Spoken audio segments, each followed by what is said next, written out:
અમદાવાદથી એક વિજયભાઈનો ફોન આવ્યો અને ત્યાં તે મકાન લેવા માટે ગયા હતા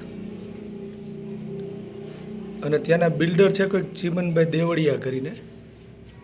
એમણે એને એવું કીધું કે SC STને અમે મકાન નથી આપતા. આ વિજયભાઈ આપણને ત્યાંથી જ ફોન કરી અને આ દેવળિયા ભાઈ હારે વાત કરાવી.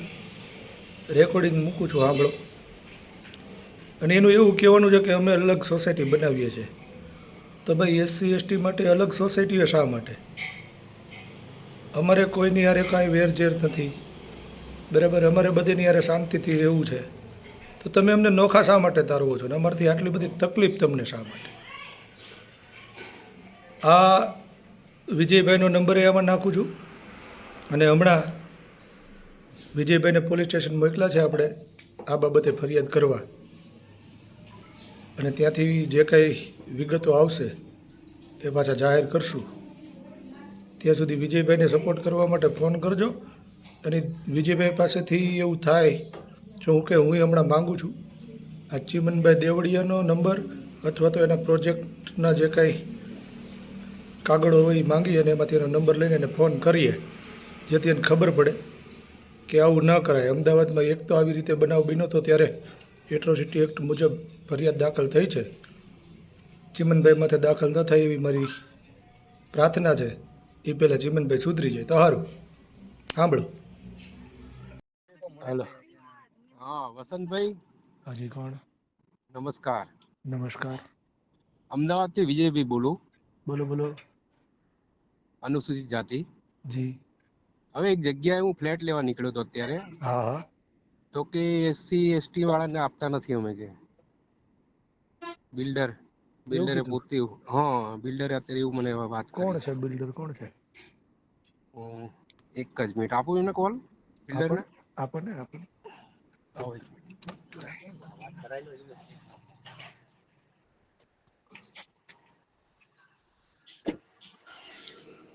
ચાલુ રાખજો વસંતભાઈ. જી.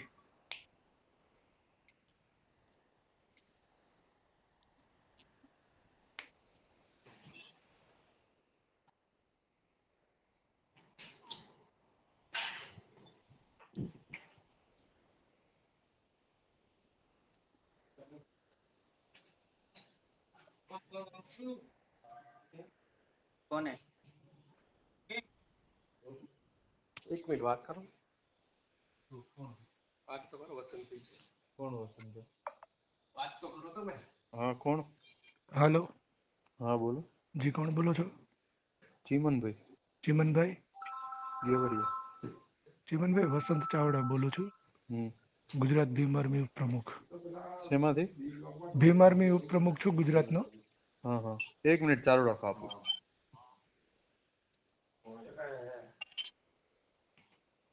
એક મિનિટ કરું અમે તમને ફોન. હેલો. જી. હા, હાજી, કોણ? વસંત ચાવડા બોલું છું, ગુજરાત ભીમ આર્મી ઉપપ્રમુખ. બોલો ને. આ વિજયભાઈ તમારે ત્યાં કંઈક મકાન લેવા આવ્યા છે હા એની પૂછપરછ માટે. તમે એવું કહો છો કે SC ST ને અમે મકાન નથી ના, આપતા. અમારે અહીંયા શું છે, પંચાલ પ્રજાપતિ જ છે વધારે. અને એટલે ઈ વધારે છે લગભગ તો એ વસ્તુ હું નથી કહેતો ભાઈ, હા. તમારે ત્યાં જે હોય તે. પણ તમને નિયમો ખબર છે કે તમે કોઈ જાતિને ના ના, ખ્યાલ છે ને. ઉતારી પાડો પણ કે અમે બનાવીએ ના છીએ ને, પાડી શકો? હા, અમે સ્કીમો પણ બનાવીએ છીએ એ લોકો માટે. અમે બધા માટે સ્કીમો નહીં બનાવીએ નહીં છીએ, નહીં, એમાં ખાલી એવું સ્કીમો નથી. ના હોય. એમાં બધાને સ્વતંત્રતાનો હક છે ને, બધા પોતપોત ભેગા રહી શકે. તમે એમ કહો છો કે પ્રજાપતિને આ લોકો જે છે તો એના માટે અલગ સોસાયટીઓ ના હોય ભાઈ. આમાં એવું છે કે કેમ અમારે કે હવે વેચવાના મકાન જ હાવ ઓછા બાકી છે અને ભારતીય વધારે. બંધારણ છે ને એ ક્યાંય જાતિવાદ ના રાખતો ના, નથી, ખ્યાલ છે, બધાને બંધારણ ભેગું ખ્યાલ છે રાખે છે. અમને. તમે કેમ SC ST ના પાડો છો ભાઈ? પણ હવે અમારે વેચાણ પતવા આવ્યું છે. તો ભલે વેચાણ, એટલે મકાન અત્યારે તમારી પાસે ખાલી નથી હકી? છે ને, ખાલી છે ને. તમે હા, તો ના ક્યાં આપો ને. પડી અમને? તો આપો. એ તો વાંધો નહીં, એ તો પણ અમારી મનની મરજી નહીં. તો અમારે આપવું હોય તો તો આપીએ પછી ને. સાહેબ એ ફરિયાદ દાખલ થાય તો એમાં તમારી મનની મરજી નહીં હાલે? તમે ના પાડો, તમને ખબર તમારી વાત ફરિયાદ થાય. હમણાં જ અમદાવાદમાં એક થઈ છે, હા, આ ખ્યાલ જ છે, ખ્યાલ બાબતે છે થઈ અમને. છે. અમે દરેક તો સમાજ તમારે માટે, બીજો દાખલો દરેક જ્ઞાતિ બેહાડવો છે. માટે, મારી વાત સાંભળો, દરેક જ્ઞાતિ માટે, દરેક સમાજ માટે અમે મકાનો બનાવીએ છીએ. હા, તો દરેક જ્ઞાતિ અમે દરેક SC ST સમાજને માટે અમે દેવાનું. આખી અહીંયા અમે અનિસ્ટાર અમે બનાવી. પણ એ પછી અલગથી નથી જોતું અમારે. અત્યારે તમે જે બનાવો છો ને, જ્યાં જગ્યા એ ભાઈ જોઈ છે ને, ત્યાં અમારે મકાન લેવું છે. એનું શું કરવું? વાંધો નહીં, તો અમારી ઈચ્છા છે તો અમે આપીશું. હા તો પછી તો સાહેબ ઈચ્છામાં તકલીફ થાય, ખોટી ફરિયાદ થાય, વાંધો નહીં, કેમ વાંધો કે તમે નહીં, ના પાડો છો. વાંધો નહીં, આપું એ ભાઈને, ચાલો. વાંધો નહીં, આપો. હા બોલો વસંતભાઈ. વિજયભાઈ, નજીકનું પોલીસ સ્ટેશન કયું છે? કૃષ્ણનગર લાગે આપણે. કૃષ્ણનગર જાઓ અને ઈ ભાઈના ઉપર ફરિયાદ દાખલ કરાવો કે હું ત્યાં ગયો હતો ને SC ST ને મકાન દેવાની એને ના પાડી છે, અને ત્યાં કોઈ પોલીસ વાળો કઈ લાડી કરે ને તો મને ફોન કરો, આપણે વાત કરશું. બરોબર.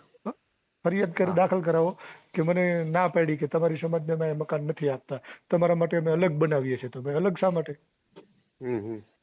ફરિયાદ દાખલ કરવા જાઓ અને મને ફોન કરો પોલીસ સ્ટેશનથી. ઓકે. હા.